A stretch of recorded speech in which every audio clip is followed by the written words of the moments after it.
এখনকার সময় আমরা কিন্তু দেখছি যে ত্বকের বিশেষ দুটো রোগ দাউদ এবং হচ্ছে চুলকানি বা এই যে খোসপাচড়া যেটাকে স্ক্যাবিস বলা হয়ে থাকে কেন যেন সারছেই না। যাদের হচ্ছে দেখা যাচ্ছে ঘুরে ফিরে আবার আসছে ডক্টরের কাছে যাচ্ছে, সারছে না, আবার তারা যাচ্ছে, বলছে যে মানে তারা নিজেরাই আসলে মানসিকভাবে বিধ্বস্ত হয়ে পড়ছে এই কারণে। এর কারণটা কি? খুবই গুরুত্বপূর্ণ একটা কোশ্চেন, কারণ এইটার ট্রিটমেন্টের পিছনে রোগীর আগে যা খরচ হতো তার চেয়ে আমার মনে হয় 50 ভাগ বেশি খরচ হচ্ছে। এটার কারণ হচ্ছে আমাদের ঔষধ খাওয়ায় অনীহা। আমাদের চিকিৎসা নিব, দাঁত হলো, আমরা ফার্মেসিতে যেয়ে বললাম যে একটা ওষুধ দেন, ফার্মেসির লোক হয়তো ঠিক মতোই বললো 1 মাস, উনি 14 দিন খেয়ে ভালো হওয়ার পর আর খাচ্ছেন না।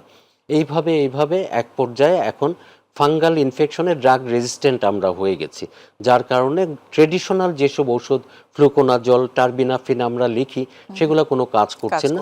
নতুন জেনারেশন ভরিকোনাজল, পসাকোনাজল সেগুলো আমাদেরকে দিতে হচ্ছে। তবে দর্শকদের উদ্দেশ্যে সবচেয়ে সহজ রেমেডি যেটা আমি বলি, নারিকেল তেল, নারিকেল তেল এবং নারিকেল তেল।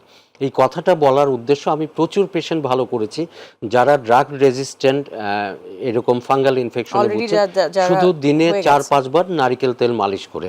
নারিকেল তেলের অ্যান্টি ফাঙ্গাল, অ্যান্টি ইনফ্লামেটরি এবং সুদিং ইফেক্ট আছে।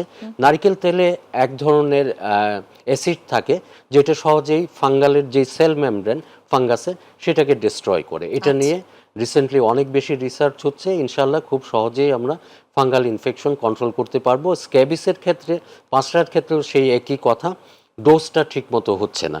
আমরা বলি যে 30 গ্রাম টিউবের পুরোটা এক রাতে লাগিয়ে কাপড় চোপড় ধুয়ে ফেলতে হবে, পরিবারের অন্যদের ইউজ করতে হবে। এই যে পরিবারের অন্যান্যদের, এইটাই আমাদের সবারই অনীহা যে আমি লাগালেই হলো, অন্য কারো লাগানোর দরকার নেই। অনেকে বেবিদেরকে লাগাতে চায় না, সেটা আমাদের অনেকটা বোঝানোর ব্যর্থতা বা পেশেন্টের বোঝার সমস্যা। আচ্ছা, তো এটি যদি রেগুলার আপনাদের যে পরামর্শ সেটি শুনলেই স্ক্যাবিসটা ঠিক হয়ে যাবে বলে মনে করেন?